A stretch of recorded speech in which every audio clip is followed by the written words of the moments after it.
نفسي زهقانة، عجنت حتة عجينة ولميت كل الحاجات اللي في التلاجة، ويلا نعمل مع أول حاجة نفرد الجبنة البيضة، بعدين نحط الطماطم، بعدين شوية فلفل بس عشان حراق مش هنحط كتير، بعدين الصدوق، أي حاجة عندك بقى، أي حاجة عندك حطيها، أي حاجة، بعدين الزيتون، وبعدين الجبنة، كمان جبنة تركي، يلا كل الجبن، أي جبن عندك حطيها،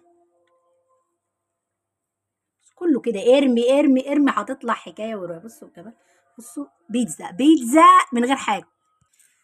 نحط الصينية على النار ونسخن نقطة الزيت ونحط الفطيرة ونوطي عليها بقى خالص ونغطيها وتستوي ونوريها لكم.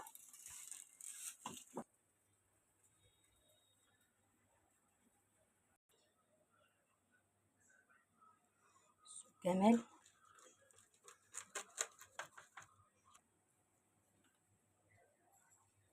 حاجة كده ايه،